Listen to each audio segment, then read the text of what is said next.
সদস্য। এক মিনিট মাননীয় স্পিকার, আমরা কোথায় বলবো? আমরা যদি মাননীয় মন্ত্রীদেরকে জবাবদিহিতার আন্ডারে না আনতে পারি, আমাদের কথা বলার জায়গা একদমই সীমিত। 2 মিনিট, 1 মিনিট, 1 মিনিট 30 সেকেন্ড দেওয়া হয়।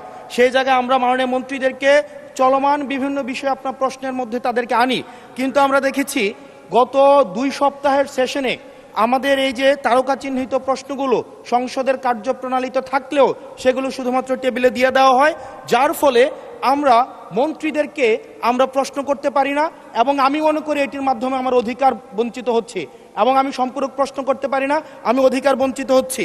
যেমন চলমান ঘটনায় যেটি গুরুত্বপূর্ণ, আমরা কল্পনাও করতে পারি নাই একটা নির্বাচনের পরে কার্টুন শেয়ার দেওয়ার জন্য হাসান ইনামকে গ্রেফতার করা হবে। মাননীয় স্পিকার, আমরা হাসিনার আমলে দেখেছি কটূক্তি করার জন্য গ্রেফতার করা হয়। কার্টুন শেয়ার করার কারণে আমাদের চিফ হুইপ মহোদয় আমাদেরকে ইনভাইট করেছিলেন এই সংসদে, যে উনি বলেছিলেন তিমির এবং হাঙ্গর, এটা স্যাটায়ার করে বলেছিলেন, এটা আমরাও বুঝেছি, এটা উনিও বুঝেছেন।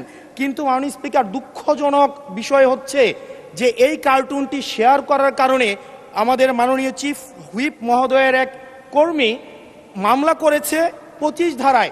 যে মামলা 25 ধারায় যদি সংক্ষেপে বলি, আপনি মাননীয় স্পিকার, মাননীয় সদস্য, 1 মিনিট। মাননীয় স্পিকার, আমরা এমনি সুযোগ পাই না, সুযোগ দেওয়া হয় না। ঠিক আছে, আমরা কবে ট্রেজারি ব্রাঞ্চে যাব, 45 মিনিট ধরে কথা বলবো, অবশ্যই বলবো, সেদিন অবশ্যই ইনশাআল্লাহ আসবে। মাননীয় সদস্য, আপনি একটু শেষ করুন দয়া করে। 1 মিনিট মাননীয় স্পিকার, 25 ধারায় রয়েছে যে বিধিতে মামলা হয়েছে, 25 ধারায় রয়েছে যৌন নির্যাতন করা হইলে, সংক্ষেপে বলছি, তাইলে এই ধারায় মামলা করা হবে। কিন্তু মাননীয় স্পিকারের মাননীয় হুইপ মহোদয়ের যেই মিমটি শেয়ার করা হয়েছে, সেখানে কোথায় যৌন নির্যাতন করা হয়েছে?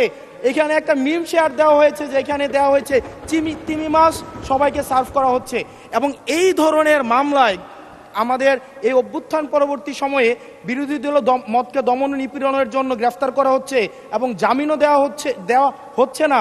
এবং এইখানে কোনো ধারায় 25 ধারায় সাইবার নিরাপত্তা যেটা আইন এই সংসদে পাশ করা হয়েছে, এই আইনে কূটনীতির জন্য বা রাজনৈতিক স্যাটায়ারের জন্য আমাদের মামলা করার কোনো বিধান নাই।